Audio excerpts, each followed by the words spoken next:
Al, you're 32-17 now, I believe, as you just hit your second hockey matchup for the week at the time of this recording. I'm not going to play the song, but I just want to say "Ice, Ice, Baby." You know what I'm saying? Yeah, well, yeah, the hockey game was nice. As I said a couple days ago, we had two strong hockey plays. The next 2 days, they both won. This Florida game was weird just because Barkov wasn't expected to play. They were an underdog when I released it. They were plus 108. Then he gets upgraded and he does play, and then the line goes to minus 159. Regardless, they win the game 3-1. Nice, nice. Uh, I'm just looking here at the how many games we have left. No, we just got one game. People think that we sit here and watch the games. They have no idea. Like before we start doing this video, we're like playing catch up. Guys, you're a professional handicapper like Al. You're not sitting there with 10 screens on like they show you in the movies. And you're No, I watching. mean, I don't. Yeah, I don't watch it. I mean, right before we did this, I'm looking at tomorrow's games. I don't have time to pay attention Exactly. to today's games once the bets are down and the handicapping's done. I'm already looking at tomorrow's work. So, There but you that's go. me. So with that being said, we'll keep it short and sweet. Guys, reach out to me if you want to find out how to overlay these ratings on Al's All Access. After Sunday, I did the compilation, plus 202 units since January 1st. I do all my record keeping, basically like a traditional old school bookmaker, Monday to Sunday, and then I zero out the week and look at all the results. So as of last Sunday, we're doing this video on Tuesday for Wednesday. So as of last Sunday, after all was said and done, even off a small losing week, up 202 units since January 1st. 10 winning weeks, 4 losing weeks. Hard to believe, Al, 14 weeks into the new year already. Time is just flying. Everybody gets so upset that football is not here right now. And I got to say, guys, Al has already released on Telegram a football game. Al, tell him about. Don't tell him the selection, but No, what are you doing? I mean, yeah, it's the UFL. I'm going to have one play on Friday, at least one, if not two plays on Sunday. Um, it's the UFL. We don't have a ton of plays, and we don't have big plays in the UFL. It's a call it spring football league, so the exposure is not huge. I tend to have low ratings on the plays just because it is spring football, but we do have plays. So, and some people do enjoy watching it. The games are on Fox, so yeah. We've hit since the start of it over the last 3+ seasons in the spring football league. We're at 59% on all of our selections released. And I played every one of them, but I can assure you, Al, I've never watched one of those UFL games. Yeah, no, it's really crap. I mean, it is. I mean, you But it know, goes to show you the beauty of situational handicapping. Could be crap, not crap. You just need the data to input into the database to generate the systems, regardless of the quality of the play. yeah. Knock on wood, that's been the case so far. So So, guys, for yeah, that being said, we're talking about hockey in this video. We're talking about UFL in this video. Obviously, we have the regular NBA in this video. So, if you want to pick up the All Access, send me a text message. And we talked about it off air. Didn't get as many inquiries in March as I expected. Obviously the existing clients love what we do and they're here with us for life. But it's the this and I know this, Alex. The gamblers that the bookmakers love are the ones that are what we call entertainment bettors, and they're betting the sport because they like watching it. And then a lot of people will take the attitude, I don't really know anything about this sport, or I don't like this sport. And guys, whether you wager on an NHL game today that you would have never watched or a UFL game that you would never watch, the money's all green. It all spends the same. If you win and if you lose, it's the same. that is true.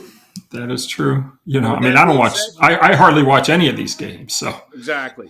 What did you think? I know you told me we hung up yesterday. You said I'm going to go watch it was like a minute left. I watched it too. What did you think of the end of that game? Did you think Houston blew it, or did you think? I mean, I'll let you. No, I mean, look, I mean, Florida, it was similar to the Houston Duke game. I mean, Florida's closeout defense was tremendous. Um, I felt badly for So did I. Houston. I wish they would have at least got a shot off. Right. Although, for our purposes, we didn't want them to get off a 2 point shot, because we couldn't risk overtime. Right. Um, but, I felt bad for the Houston kids. Your free play on Florida on the video one, and you're under for the It, clients one. yeah, it did. But I mean, I was, you know, I mean, I like Kelvin Sampson. I was kind of rooting for him to get a championship, so that kind of sucked. Todd Golden's going to be in the game for a long, long time. He'll Right.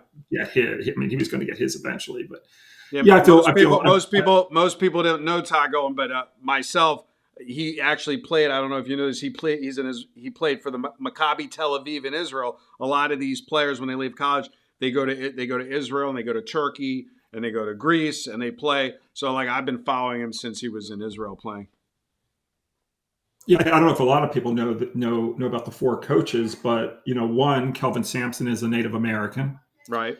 and the other three each were Jewish. Right.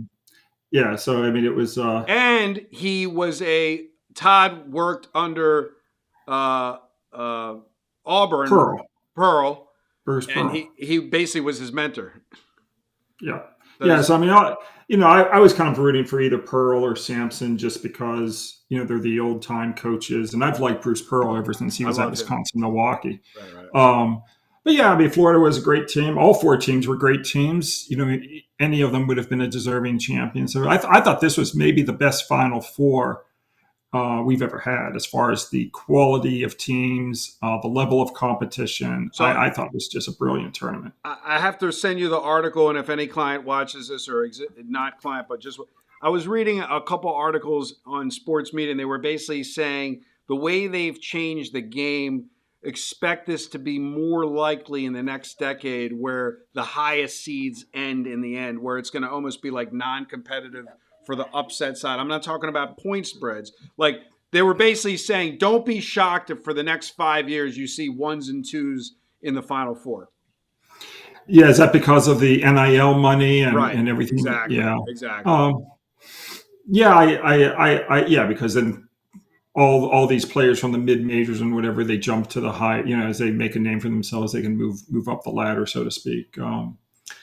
Yeah, I don't doubt that. I mean, you had just these four teams, the power rating at Ken Pomeroy's website was equal to what Connecticut was the previous year. So you had, like last year, you had one Connecticut and everybody else. This year, you had four Connecticut's. Exactly.